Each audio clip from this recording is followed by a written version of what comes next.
সুপ্পু resign করছে আলহামদুলিল্লাহ।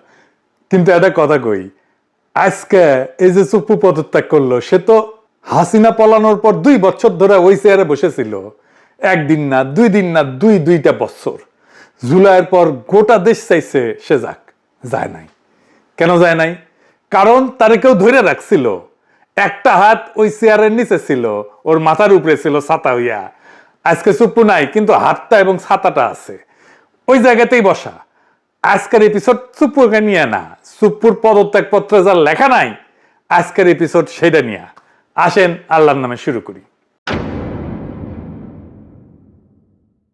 হাসিনার গু একদিন আমরা মাথায় নিয়ে ঘুরেছি, ঘুরতে আমাদের বাধ্য করা হয়েছে। সুপ্পুকে সরানো যায় নাই। কার কারণে? বিএনপির কারণে। এটা কোনো গোপন কথা না, এটা আমি বহুবার বলছি, আর আজকে আবার বলতেছি।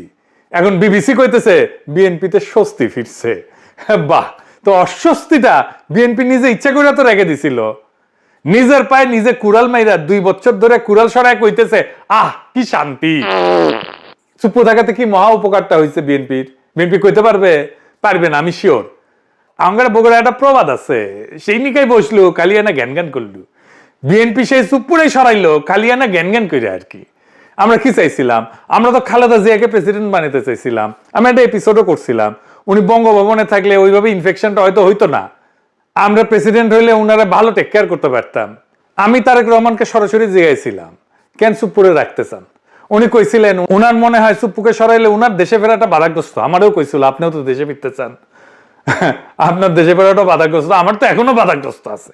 এখন হিসাবটা মিলান, তারেক রহমান দেশে আসছে 7 মাস হয়ে গেল, উনার দল সরকারে, উনি প্রধানমন্ত্রী, তারপরে চুপ্পু বহাল তবিয়তে বসা ছিল। আর এখন খেপে কান, এখন খেপছে কারণ চুপ্পু কাটাল রানীর সাথে কথা কইছে বলে। বিএনপির ধারণা ছিল চুপ্পু কাটাল রানীর সাথে কথা বলে না, সে হাসিনাকে ফিরে আনার কোন সিস্টেম করে না, আজিব বাদ। কিন্তু চুপ্পুরে কেন রাখার জন্য মরিয়া হয়েছিল বিএনপি, আসেন সেই গল্পটা এটা শুনে দেখি। আমরা যখন চুপ্পুরে সরানোর জন্য চাপ দিতেছি, ওয়াকার তখন বুঝে ফেলছে এর পরের চাপটা ওর উপরে আসবে। সে তখন করলো কি, দুই দিকে দুই কথা কইল। একটা কথা আগে কয়ে রাখি, এখন যা কইতেছি এটা ওয়াকারের হুবহু কথা না, এটা আমার ভাষার সারমর্ম আর কি। বার্তাটা সে কোন দিকে কি দিছিল সেটা কইতেছি। বিএনপির এসে বোঝাইলো চুপ্পুরে সরাইতে চায় ওরা যেন ইউনূসের শাসন লম্বা হয়। আপনারা কিন্তু ক্ষমতা আসতে পারবেন না, দেখতেছেন না যত দিন যাইতেছে আপনাদের বদনাম হইতেছে, বদনাম বাড়তেছে। ইলেকশন যত দেরি হবে আপনাদের তত কালে খবর আছে। আর জামাতকে যে বুঝাইলো আপনারা এত তাড়াতাড়ি নির্বাচন চান না হুজুর, যত দেরিতে হয় ততই ভালো। আর ইমেজটা ধরে রাখেন আপনাদের সৎ মানুষের দল হিসাবে। ইলেকশনের আগে মাফিয়াদের টাকা পয়সা আসবে, অনেকে নিয়ে আসবে, কিন্তু ওইসব নেবেন না, হ্যাঁ আল্লাহর ওয়াস্তে। আন্ডারওয়ার্ল্ডে যে সমস্ত কানেকশন আছে না, ওই যে সাজ্জাদ শিবিরের নাসির টাসির এগুলো আছে না চট্টগ্রামে, ওগুলা রাখবেন না গলে। আর অমুক তমুকের নামে বহুত বদনাম, ওদের নমিনেশন দিয়েন না। মানে বুঝছেন খেলাটা? বিএনপি কয় আগে ইলেকশন নেন, আর জামাতে কয় ইলেকশন পিছান। পুরো ইলেকশনটা ওয়াকার এইভাবে খেলে দিছে। জামাত আন্ডারওয়ার্ল্ড থেকে দূরে সরে গেছে, আর উদাম কেলানি খাইছে বিএনপির ইলেকশনের আগে। ফলাফল কি হয়েছে? বিএনপি 209টা সিট, আর জামাত এনসিপি মিলে তো 70টার কম আর কি। কিন্তু একটা জিনিস খেয়াল করেন, ভোট কিন্তু কম পায় নাই জামাত আর এনসিপি। জামাত এনসিপি মিলে ভোট পেয়েছে 38%। 38% ভোট নিয়ে সিট পেয়েছে 70-এর নিচে। এটা আসল কথা। ইলেকশনের আগে যে হাইপটা উঠছিল জামাত এনসিপির, ওরকম হাইপ তোলা অবিশ্বাস্য। ভোটও পাইছে, কিন্তু ভোটটা আসনে কনভার্ট হয় নাই। বিএনপির লাভের গুড়টা পুরাই খাইছে, আর জামাত এনসিপি লাড্ডা গুড়টা। ভোট আর আসনের যে ফারাক, এটা এমনি এমনি হয় নাই। টাইমিংটা কে ঠিক করে দিছিল সে কথা মনে করেন শিলং সালাউদ্দিন নিজেই কইছে, এই বাহানায় যদি নির্বাচনটা না দেয় সে ভয়ে আমরা তাড়াহুড়া করে জুলাই মধ্যে সাইন করেছি। শুনেন, আবার আমাদের একটা তাগাদা ছিল যে এরা সংস্কারের বাহানায় যদি নির্বাচনটা না হতে দেয়, সেজন্য আমরা সবকিছুতে আপোষ করে জুলাই জাতীয় সনদও স্বাক্ষর করেছি। আমরা একত্রিত হয়েছি, সমঝোতা হয়েছে, এবং নির্বাচনের স্বার্থে আমরা অনেক কথা বলি নাই। শুনিছেন? হ্যাঁ শুনছি জামাত নাকি ওয়াকার সাহেবরে খুব ভালো পায়। হ্যাঁ বুঝছাও কেন ভালো পায়, এটা জিগাইলে কয় কি ওয়াকার সাহেব 5 ওয়াক্ত নামাজ পড়ে। হ্যাঁ মাশাআল্লাহ। তো হাসিনারে তো তাহলে ডাবল ভালো পাওয়ার কথা জামাতের। হাসিনা তো তাহাজ্জুদও পড়তো 5 ওয়াক্তর উপরে। হ্যাঁ এখন কইতে পারেন যে আপনি ওয়াকারের উপরে কেন বিলা। আমি আগে অনেকবার কইছি, আবারও কই, অনেকে করার চেষ্টা করে ওয়াকার তার লেসপেন্সারদেরকে লাগিয়ে দিছে এটা বলার জন্য যে বিপ্লব তো বিজয় হয়েছে ওয়াকারের কারণেই, তাছাড়া তো এটা খবর ছিল। হ্যাঁ, ওই যারা কয় ওরা মাঠে ছিল না, গুলির সামনে বুক পাইতে দেয় নাই। জনগণের শক্তি, বিপ্লবের শক্তি এটা ওরা বোঝেও না, মাপতেও পারে না। কি অবস্থা হয়েছিল? পুলিশ ফেল করছে, পলাইছে, অস্ত্র ফেলা পালাইছে, থানার পর থানা ভস্মীভূত হয়েছে। দেশের 639টা থানার মধ্যে 450 মতো থানা গুড়া গুড়া করে দেওয়া হয়েছে। পুলিশ মাইরে ট্যাঙ্গে রেখেছে পাবলিক। র্যাব তো অনেক আগে ব্যবসে, বিডিআর ভয়ে বাইরে হয় না, রাস্তায় ছিল খালি মিলিটারি, আর সেই মিলিটারি সৈনিক আর জুনিয়র অফিসাররা গুলি চালাইতে অস্বীকার করলো। এটাই আসল কথা, ওটাই মোর। ওয়াকার তখন কি লাভে, তার সামনে বিকল্প কি? সে গিয়া কইছে আপা ভাগেন। যেই মুহূর্তে সৈনিকেরা গুলি করতে অস্বীকার করছে, সেই মুহূর্তে হাসিনার পরাজয়, ও লাস্ট ডিফেন্স ভেঙে পড়ছে। আর যদি সৈনিক আর জুনিয়র অফিসাররা গুলি চালানো অব্যাহত রাখতো, তাইলে ক্যান্টনমেন্ট গুলো থানার মতো তামা তামা হয়ে যেত। ওয়াকারের বিন্দু মাত্র ক্রেডিট নেই। ক্রেডিট আমি দিই সৈনিক আর জুনিয়র অফিসারদের, 100-র উপরে আরো 100% দিই। তাইলে ওয়াকার কি করছে আসলে? আসেন এবার লিস্টটা শোনেন। 1 নাম্বার, হাসিনারে পলায় যেতে দিচ্ছে। এখন কইতেছে যে হাসিনার নামে নাকি ইমিগ্রেশন আইনে মামলা হবে ইমিগ্রেশন না করে যাওয়ার জন্য। তো গেছে তো সামরিক বিমানে, ব্যবস্থাটা কে করে দিছে? ওয়াকার তো। তাহলে ওয়াকারের নামে মামলা হবে না কেন? 2 নাম্বার, আওয়ামী লীগার আর খুনি পুলিশ অফিসারদের ক্যান্টনমেন্টে আশ্রয় দিছে না? হাসাও মাহমুদ তো ধরা পড়েছিল, সে পত্রিকায় নিউজ আসছে। সে বিদেশে গেল কেমনে? জেনারেল মুজিব তার জিম্মা থেকে পালায় গেল কেমনে? 3 নাম্বার, প্রফেসর ইউনুসকে আয়নাঘর দেখতে দেয় নাই, জানেন না? 32 নাম্বার ভাঙ্গা দেওয়ার পর বাধ্য হয়ে রাজি হয়েছে ডরে। বাতের রুগীর যেমন আমাবস্যার পূর্ণিমায় ব্যথা আগে ওঠে না, তো আমাবস্যার পূর্ণিমায় ওনার আপার জন্য, আপা হাসিনার জন্য ওনার মন পোড়ায়, ব্যথা আগে ওঠে, কিছু একটা করার জন্য হাত নিষ্পিস করে। ও সিইসি হাবিবুল্লাহ আওয়ালের সাথে দেখা করে তারা তত্ত্বাবধায়ক সরকারের প্রধান হওয়ার রিকোয়েস্ট করেছিল ওয়াকার। তার আগে গেছিল প্রধান বিচারপতির কাছে, প্রফেসর ইউনুসের টাইমে যে প্রধান বিচারপতি ছিল। আদালত কইছে, আদালতের রায় তত্ত্বাবধায়ক ব্যবস্থা ফিরে আসলে ইউনুস সরকারকে হটায় একটা তত্ত্বাবধায়ক বানায় তার প্রধান হইতে কইছিল। 5 নাম্বার, আর্মির যে অফিসারদের নামে মানবতা বিরোধী অপরাধের নামে মামলা হয়েছে, ক্যান্টনমেন্টেই রাখছে তাদেরকে। সেখান থেকে মাঝে মাঝে আসে এসি বাসে চাইপা আদালতে। 6 নাম্বার, প্রথম থেকে সে ইনক্লুসিভ ইলেকশনের কথা কয়ে আসছে। ইনক্লুসিভ মানে কি? ইনক্লুসিভ মানে আওয়ামী লীগ সহ, হাসিনা সহ নির্বাচন। এখন বিএনপির অভিযোগ হইতেছে সুপ্পু লন্ডনে গিয়ে শেখ হাসিনার সাথে কথা কইছে, তাই না? এখন বিএনপির মনে হয়েছে যে এমন একটা বিভীষণকে ক্ষমতার কেন্দ্র রেখা তারা নিরাপদ না, ফলে তাকে বিদায় করতে হবে। তাইলে সুপ্পুকে এই প্রথম হাসিনার সঙ্গে কথা কইছে। বিগত 5 আগস্ট থেকে আজ পর্যন্ত সুপ্পু যে বহুবার এই ধরনের তৎপরতা চালাইছে তা অনেকেই জানে। আমরা তখন সতর্ক করছিলাম, কানে দেয়নি বিএনপি। উল্টা বিএনপির একটা অংশ, ওয়াকারের ভাড়াটা বাহিনী, রামপন্থীরা, ওয়াকারের প্রতিপালক সব একসাথে নানা অপপ্রচার চালাইছে। আমরা নাকি অস্থিতিশীলতা করি, আমরা নাকি মববাজ, আমরা নাকি ইউনুস সরকারের ক্ষমতা দীর্ঘায়িত করার চক্রান্তকারী। কারণ ওরা তখন সুপ্পুকে রক্ষা করতে মরিয়া। আর এখন বাস্তবতা হইলো এই প্রক্রিয়ায় সুপ্পুর আশ্রয়দাতাকে, এই সুপ্পুর আশ্রয়দাতা তো ওয়াকার নিজে। ওয়াকারের অনুমোদন এবং সুরক্ষা ছাড়া সুপ্পুর পক্ষে এক পাও আগানো সম্ভব ছিল না। সুপ্পু নিজেই বলছে ওয়াকার এবং বিএনপি তাকে সমর্থন করছে। এখন নব্য বিএনপি সাজার চেষ্টা করা লোকদের কাছে আমার প্রশ্ন, আপনারা কেন জিজ্ঞেস করতেছেন না সুপ্পু কি আগে শেখ হাসিনার সাথে যোগাযোগ রাখছে? জেনারেল ওয়াকার রাখে নেই? জেনারেল ওয়াকার আর তার বইয়ের ফোন ফরেন্সিক করেন, বাইরে হয়ে যাবে কার কার সাথে কথা বলছে। সুপ্পুর লন্ডন সফরের ব্যবস্থা কে করে দিছে? এটা তো কেউ কাউকে অনুমোদন করতে হয়েছে, ফান্ড দিতে হয়েছে। কে করছে? তো ওইখানে যে কার সাথে আলাপ করছে, কি বার্তা নিয়ে আসছে? এটা কি কোনো গোয়েন্দা সংস্থায় যোগাযোগের খবর রাখছে? যাদের দেখার কথা তারা আদৌ দেখছে? তারেক রহমানকে কি তার গোয়েন্দা সংস্থাগুলো এই বিষয়ে কোনো মেমো দিছে, কোনো ব্রিফিং করছে? ওয়াকার কি করতেছে? চোখ বন্ধ করে আছে। ওয়াকার ওইখানে থাকবে আর সুপ্পুকে সরাবে, কোনো লাভ হবে না। সুপ্পু, ওয়াকার, আওয়ামী লীগ এবং ইন্ডিয়া, এই 4 শক্তির অক্ষয় আজকে বাংলাদেশের রাজনৈতিক অস্থিরতা তৈরির মূল কারিগর। শেখ হাসিনাকে ফিরে আনা, বর্তমান সরকারকে ক্ষমতাচ্যুত করা কিংবা এর সাথে শাসনের মতো কোনো ব্যবস্থা কায়েম করা, একটা মার্শাল ল দেওয়া, সবই নির্ভর করছে এদের পারস্পরিক মেলবন্ধন এবং যোগাযোগের উপরে। হাসিনা যে ডিসেম্বরে ফিরবে বলে ঘোষণা দিয়ে রাখছে, এটা এমনি এমনি দেয় নাই। ওই গঙ্গার পানি এসে বুড়ি গঙ্গায় জমিচ্ছে। এখন বুঝতে পারছে এটা বিএনপি।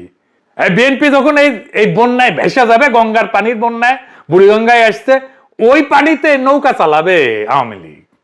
বিএনপি গলে একই জায়গায় প্রত্যেকবার মারা খায়, এই সেনা প্রধানের জায়গায়। আর সুপ্পু কাণ্ড প্রমাণ করে বিএনপি নেতৃত্বের রাষ্ট্রচিন্তা কত স্থূল প্রকৃতির। দলটা সবসময় এই জায়গায় মারা খায়।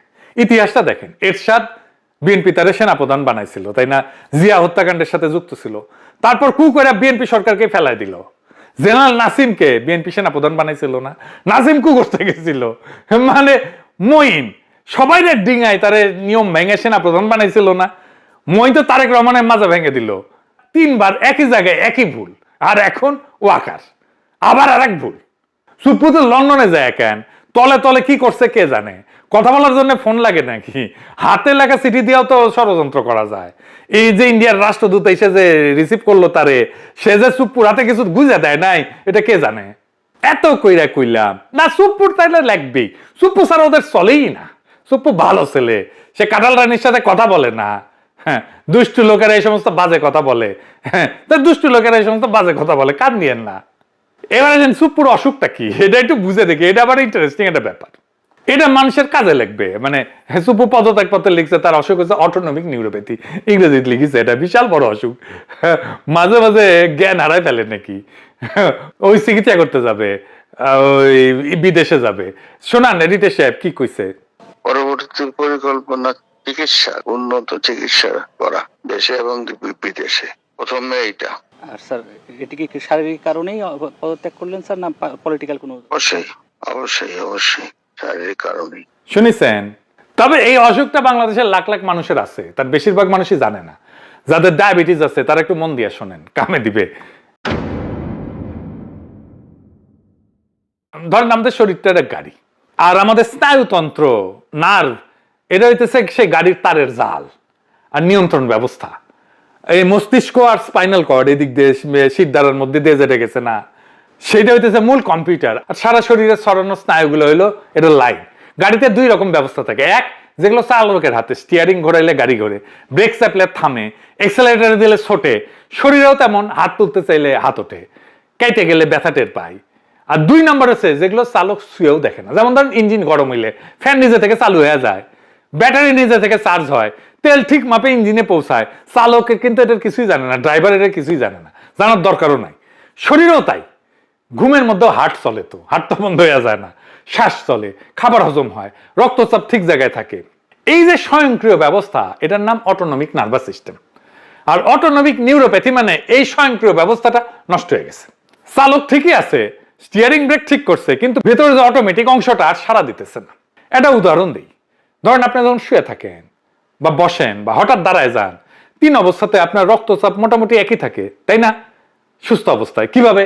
কারণ দাঁড়ানোর সঙ্গে সঙ্গে মাধ্যাকর্ষণের টানে রক্ত তো পায়ের দিকে নেমে যায়। ঠিক সেই মুহূর্তে এই অটোনমিক নার্ভাস সিস্টেম রক্ত নলীগুলোকে চেপে ধরে, হার্টকে একটু জোরে চালায়, ফলে মাথায় রক্ত পৌঁছাইতে ঘাটতি হয় না। পুরা ব্যাপারটা ঘটে সেকেন্ডের ফ্র্যাকশনের মধ্যে, আপনি টেরও পান না। এই অটোনমিক সিস্টেমটা নষ্ট হয়ে গেলে এই কাজটা আর হয় না। রোগীর দাঁড়াইলে রক্ত পায়ে জমে যায়, রক্তচাপ পড়ে যায়, মাথায় রক্ত কমে যায়, মাথা ঘোরে, চোখে অন্ধকার দেখে, জ্ঞান হারায় ফেলে। ডাক্তারি ভাষায় এটাকে বলে অর্থোস্ট্যাটিক হাইপোটেনশন। আর মজার ব্যাপার হইলো, একই রোগী শুয়ে পড়লে উল্টা রক্তচাপ বেড়ে যায়। শুধু রক্তচাপ না, আরো অনেক কিছুই এলোমেলো হয়ে যায়। যেমন হার্টের রেট, হৃদস্পন্দন, এটা অস্বাভাবিকভাবে বেড়ে যায় বা কমে যায়। অল্প খেলে পেট ভরা লাগে, খাবার হজম হইতে চায় না, হাগা হইতে চায় না, কোষ্ঠকাঠিন্য হয়, আবার ডায়রিয়া হয়, প্রস্রাব ধরে রাখতে পারে না, পুটা পুটা পুটা পুটা করে প্রস্রাব পড়ে, মূত্রথলি ঠিক মতো খালি হয় না। হ্যাঁ, তারপর ওই যে আছে না নাইস অ্যান্ড অ্যাট্রাকটিভ, ওই নাইস অ্যান্ড অ্যাট্রাকটিভের কাজও ঠিক মতো করতে পারে না। এটা কেন হয়? এটা হয় ডায়াবেটিস থেকে। সমস্ত ডায়াবেটিস রোগীর এই নিউরোপ্যাথি হয়, এই আলটিমেটলি এই জায়গায় যায়।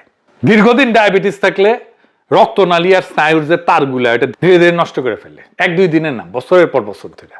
অনেকটা তারের প্লাস্টিকের যে আবরণ আছে না, ওই আবরণ ক্ষয়ে যাওয়ার মতো, বাইরে থেকে দেখা যায় না, কিন্তু একদিন এই লাইন কাজ করা বন্ধ করে দেয়। ডায়াবেটিস যত পুরনো, যত অনিয়ন্ত্রিত, স্নায়ুর ক্ষতি তত বেশি। দীর্ঘমেয়াদী ডায়াবেটিস রোগীদের একটা বড় অংশ কোনো না কোনো ধরনের এই নিউরোপ্যাথিতে আক্রান্ত। তাদের মধ্যে উল্লেখযোগ্য অংশের এই অটোনমিক ধরনটা হয়। কিডনি, হার্ট সবকিছুর উপরে ডায়াবেটিসের ছাপ ফেলে। এই সুপ্পুর আর কিছুই হয়নি, এর ডায়াবেটিস হয়েছে, আনকন্ট্রোল ডায়াবেটিস হয়েছে। এর চিকিৎসা সবার আগে ডায়াবেটিস নিয়ন্ত্রণে আনা। এখন সে বিদেশ যাবে চিকিৎসা করতে, ডায়াবেটিস কন্ট্রোল করতে দেশের বাইরে যাওয়া লাগে নাকি রে বেকুব? ভাল শুন, বিদেশের ডাক্তারিতে কি জাদু আছে? বঙ্গভবনের ডাক্তার থাকে 24 ঘন্টা, নার্স থাকে, এত বড় জায়গা, হাঁটার জায়গা আছে, জিম আছে, বাগান আছে, আর সে নিজের ডায়াবেটিস কন্ট্রোল করতে পারে না। চিন্তা করেন, এমন একটা লোক দেশের দায়িত্ব নেয় যে কিনা নিজের খেয়াল নিজে রাখতে পারে না। আর যার ডায়াবেটিস আছে তাদের বলি টেক কেয়ার নিজেকে করতে হয়। ডায়াবেটিস কোনো একক রোগ না, অনেকগুলো রোগের গুচ্ছ। কিন্তু এই রোগ এমন না যে আপনি ভেজিটেবল হয়ে গেছেন। দেখেন আমার কোনো রোগ দেখতে পান? আমার মেলা রোগ আছে, যাই হোক সেটা অনুযায়ী, কিন্তু দেখতে পাচ্ছেন পান না। এই যে আমার চোখে চশমা, চোখে অসুখ আছে না? আছে তো চশমা ছাড়া আমি তো চোখে দেখি না। কেউ কি বলে আমার চোখের রোগ আছে? কেউ বলে? আপনারা বলেন, আপনাদের অনেকে তো চশমা পড়েন, বলেন না কেন? বলেন না কারণ আমি আমার টেক কেয়ার করতে পারি। কিন্তু যদি এমন হইতো প্রত্যেক সকালে নার্স এসে আমার চোখে চশমা পরায় দেয়, মুছে দেয়, রাতে আবার খুলে দেয়, তারপরে আমি শুইতে যাই, তাইলে আপনি শেষ। যেই রোগের টেক কেয়ার আপনি নিজে করতে পারেন সেটাতে আপনি রোগ বলে মানেনি না, কনসিডারই করেন না। ডায়াবেটিসও এরকম, আপনার টেক কেয়ার আপনি নিজে করতে পারলে আপনার এটা রোগী মনে হবে না। যাই হোক, ডায়াবেটিস রোগীরা এটা মাথায় রেখেন। এইবার আসেন পদত্যাগ প্রশ্নে। সুপ্পুর তো গ্রেপ্তারের দাবি উঠেছে। সুপ্পু কইতেছে তারে কে গ্রেপ্তার করে? সংবিধানের 51 ধারা আছে না, শুনেন। কিসের বিচার করবে? আর্টিকেল 51 অফ দি কনস্টিটিউশনে পড়ে যায়, দেখুক। শুনিছেন? বেকল এরশাদের টাইমে 51 ধারা ছিল না, ওরা জেলে নিছি না আমরা। এই 51 ধারার রক্ষাক অবস্থা কাজ করে যতক্ষণ সে রাষ্ট্রপতি পদে আছে। পদটা ছাড়লে ওই ছাতাটা মাথার উপরে আর থাকে না। ওর নামে 2 টাকা ফাইন উঠেছে, এরপরে ওই জেলে যাবে। আমরা তো সুপ্পুর উপর প্রতিশোধ নিতেছি না। সুপ্পু কি ছিল? সুপ্পু ছিল শেখ হাসিনার মনোনীত রাষ্ট্রপতি এবং জুলাই গণ অভ্যুত্থানের পর পুরনো রাষ্ট্রের সাংবিধানিক ধারাবাহিকতা রক্ষার কেন্দ্রীয় চরিত্রদের একজন। সুপ্পু তো নিজেই সাক্ষাৎকারে বলছে তার গুরুত্বপূর্ণ ভূমিকার কথা, নিজেই ফাঁস করে দিছে। তার বক্তব্য অনুযায়ী 5 আগস্টের পর 3 বাহিনীর প্রধান এবং বিএনপির নেতারা তাকে সাংবিধানিক ধারাবাহিকতা রক্ষায় সহায়তা করছে, বলছে না? 3 বাহিনীর প্রধান তাকে বলছে যে তিনি সশস্ত্র বাহিনীর সর্বাধিনায়ক, তার পরাজয় মানে সশস্ত্র বাহিনীর পরাজয়। সে এই কথাটা বলছে পুরনো সংবিধানের অধীনে নতুন সরকার গঠনের ন্যায্যতা হিসেবে। এই বক্তব্যের রাজনৈতিক তাৎপর্য কিন্তু ভয়াবহ। 5 আগস্ট জনগণ শেখ হাসিনার শাসনের বৈধতা ভেঙে দিছে। জনগণ তখন শুধু একটা সরকার সরায়নি, তারা রাষ্ট্রের প্রচলিত ক্ষমতা ব্যবস্থার বিরুদ্ধে নিজেদের সার্বভৌম ক্ষমতা হাজির করছে। সার্বভৌম ক্ষমতা, সেটা সবার উপরে, সবার উপরে, সংবিধানের উপরে, রাষ্ট্রের উপরে। অথচ সেই মুহূর্তে জনগণের শক্তিকে নতুন রাষ্ট্র গড়ার পথে নেওয়ার বদলে রাষ্ট্রপতি 3 বাহিনীর নেতৃত্বে পুরনো রাষ্ট্রযন্ত্র এবং বড় রাজনৈতিক দল বিএনপি মিলে সাংবিধানিক ধারাবাহিকতা রক্ষাকে প্রধান কাজ বানাইছে। সাংবিধানিক ধারাবাহিকতা কথাটা শুনতে খুব নিরীহ লাগে, খুব মজা লাগে, খুব সুন্দর লাগে, খুব শুদ্ধ লাগে।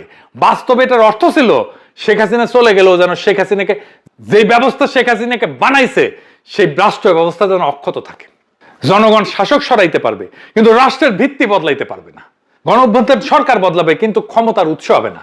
পুরনো সংবিধান, পুরনো আমলাতন্ত্র, পুরনো আদালত, পুরনো রাষ্ট্র, পুরনো নিরাপত্তা কাঠামো, পুরনো অর্থনৈতিক স্বার্থগোষ্ঠী, পুরনো বন্দোবস্ত, এরাই শেষ কথা বলবে। এই অর্থে সুপ্পুর বিচারের দাবি শুধু প্রতিশোধের দাবি না, এটা গণঅভ্যুত্থান নস্যাৎ করার রাজনৈতিক প্রক্রিয়ার বিচারের দাবি। কিন্তু একটা লোকরে ধইরা বিচার শেষ করে দিলে চলবে না। প্রশ্নটা লোকের না, প্রশ্নটা প্রক্রিয়ার। কে কোন সিদ্ধান্ত নিছিল, কার পরামর্শে নিছিল, 5 আগস্ট রাতে বঙ্গভবনে কারা বসছিল, ওখানে কি কথা হয়েছিল, কে কারে কথা দিছিল, নতুন গঠনতন্ত্রের রাস্তাটা কে বন্ধ করে দিছিল, আর ওইটা বন্ধ করে কার কি লাভ হইল, এই প্রশ্নগুলো তুলতে হবে, এই প্রশ্নগুলো ফয়সালা করতে হবে। এই প্রশ্নে ফয়সালা না করলে সুপ্পুর পদত্যাগ একটা খবরই হয়ে থাকবে, ইতিহাস হবে না। খবর মানুষ 2 দিন পরে ভুলে যায়, ইতিহাস ভোলে না। আর যতদিন এই প্রশ্নগুলোর জবাব না আসতেছে ততদিন কাঠামোটা ওইখানেই খাড়ায় আছে। কাঠামো ঠিক থাকলে খালি চরিত্র বদলায়, নাটক বদলায় না। কালকে সুপ্পুর জায়গায় আরেকজন এসে বসবে, আপনি তার নামও জানেন না, কিন্তু কাজটা হুবহু সে একই করবে। তাই ঘুরে ফিরে ওই প্রথম কথাতেই আসি, সুপ্পুর রক্ষাকর্তা কে আসিল? ওয়াকার। আর সাথে কে ছিল? এইটা আমি কই নাই, সুপ্পু নিজেই কইছে। তাইলে ওয়াকারে বহাল রেখা খালি সুপ্পুরে সরাইলে কাজ হবে? হবে না। আর এই জবাবটা বিএনপি সরকারকেই দিতে হবে। নিজের ক্ষমতার নিরঙ্কুশ না করলে বিএনপি সরকার টিকবে না। কয়ে রাখলাম, ওই সেই নিকাই বসবি, খালি এনা ঘ্যান ঘ্যান করবি।